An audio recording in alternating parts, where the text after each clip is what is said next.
Hello everyone, आज हम लोग यहाँ पर डिस्कस करेंगे कंपनीज अमेंडमेंट एक्ट के बारे में, कंपनीज अमेंडमेंट एक्ट 2020। जैसा कि हम लोग जानते हैं कि कंपनीज अमेंडमेंट एक्ट 2020 ने काफ़ी सारे चेंजेस प्रपोज किए हैं कंपनीज एक्ट 2013 में। तो हम आज यहाँ पे कुछ मेजर जो अमेंडमेंट्स आ रही हैं, मेजर सेक्शंस जो अमेंड हो रहे हैं, उनके बारे में डिस्कस करते हैं। Okay, let's start with the first point. सबसे पहले जो मेजर अमेंडमेंट, जो मेरे हिसाब से सबसे बड़ा मेजर अमेंडमेंट आया है, वो है CSR के पूरे फ्रेमवर्क में। हम सब जानते हैं कि हर वो कंपनी जिसका टर्नओवर 1000 करोड़ और नेटवर्थ 500 करोड़ और नेट प्रॉफिट अगर 5 करोड़ है पिछले फाइनेंशियल ईयर में, तो उसे CSR कमेटी कंस्टिट्यूट करनी पड़ती है और at least 2% of the average net profit of the last 3 financial year उसे स्पेंड करना पड़ता है अपने उस CSR पॉलिसी में। ओके, नाउ जो नया अमेंडमेंट आया है वो ये कहता है कि अगर कंपनी का जो टोटल ऑब्लिगेशन है CSR का, यानी कि 2% of the last 3 net profit of the last 3 financial year का 2% अगर 50 लाख से कम है, if it is less than 50 lakh, तब उस कंपनी को CSR कमेटी कंस्टिट्यूट नहीं करनी है। ओके, और उसके बाद इस आगे चल के कहता है कि अगर किसी कंपनी ने अपने ऑब्लिगेशन से ज़्यादा इन्वेस्ट कर दिया है CSR में, जैसे अगर किसी कंपनी का ऑब्लिगेशन 50 लाख आता है और उसने 60 लाख तक स्पेंड कर दिया है, तो वो जो रिमेनिंग जो 10 लाख है वो आगे चल के इन सब्सिक्वेंट ईयर्स वो ऐसे सेट ऑफ कर सकता है अपने CSR ऑब्लिगेशन से उस ईयर्स के। ये एक मेजर अमेंडमेंट है। जो अगला मेजर अमेंडमेंट आया है वो है लिस्टेड कंपनीज की डेफिनेशन में। अभी तक लिस्टेड कंपनीज की डेफिनेशन दोनों ही किस्म के सिक्योरिटीज़ को इंक्लूड करती थी, चाहे वो डेब्ट हो चाहे वो इक्विटी हो। अभी तक क्या होता था कि अगर कोई कंपनी ने अपनी डेब्ट सिक्योरिटीज़ को लिस्ट करा रखा हो किसी एक स्टॉक एक्सचेंज में, या अपनी इक्विटीज़ को लिस्ट करा रखा हो स्टॉक एक्सचेंज में, वो दोनों ही केसेस में डेफिनेशन में आ जाता था लिस्टेड कंपनीज़ के।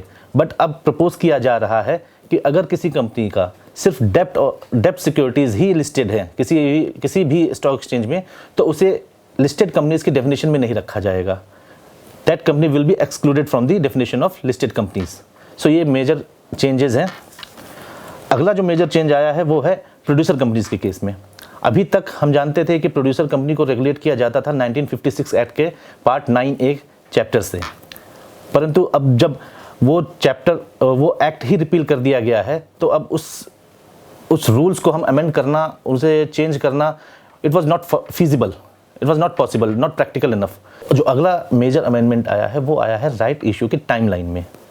अभी तक राइट इशू का टाइमलाइन था कि 15 डेज से 30 डेज तक ये ओपन रहता था, इतने टाइम पीरियड तक के लिए। बट गवर्नमेंट ने क्या देखा, एक्चुअली जो मार्केट में जो प्रैक्टिस चल रहे थे उसके हिसाब से राइट इशू का पूरा प्रोसेस 7 दिन के अंदर कंप्लीट हो जाता है। तो फिर कमेटी ने डिसाइड किया कि जो मार्केट जो प्रैक्टिसेस हैं उसको अलाइन किया जाए कंपनीज के लॉ के हिसाब से। तो इन्होंने ये प्रपोज किया है कि अब जो टाइम पीरियड है वो 15 डेज से घटा के, मिनिमम जो टाइम पीरियड है ओपन रखने का राइट इशू का, उसको 15 डेज से घटा के 7 डेज कर दिया जाए, ताकि मार्केट प्रैक्टिसेस को कंपनी लॉ के हिसाब से अलाइन किया जा सके। जो नेक्स्ट मेजर अमेंडमेंट है वो है नॉन एग्जीक्यूटिव डायरेक्टर्स के रेम्यूनरेशन के केस में। अभी तक 197 और 198 बताते थे कि एग्जीक्यूटिव डायरेक्टर और नॉन एग्जीक्यूटिव डायरेक्टर्स को अगर कंपनी प्रॉफिट मेकिंग है तो सैलरी दी जाएगी, बट अगर कंपनी के पास इनएडुकेट प्रॉफिट है तो एज पर शेड्यूल 5 सिर्फ एग्जीक्यूटिव डायरेक्टर्स की को सैलरी देने का ही प्रोविजन था।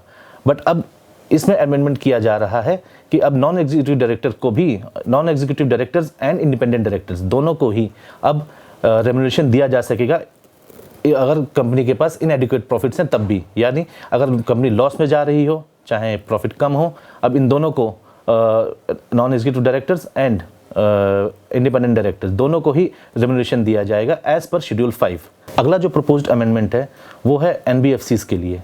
अभी तक NBFCs को भी अगर वो अपने during the ordinary course of business भी अगर वो लोन एक्सटेंड करते थे या गारंटी देते थे या सिक्योरिटी प्रोवाइड करते थे, तो उन्हें रेजोल्यूशन फाइल करना पड़ता था ROC को, जबकि बैंकिंग कंपनीज के केसेस में ऐसा नहीं था। बैंकिंग कंपनीज हमेशा से एग्जेम्प्टेड रही हैं। तो अब गवर्नमेंट ने NBFCs को भी एग्जेम्प्ट कर दिया है इस तरह के रेजोल्यूशंस को फाइल करने से ROC को।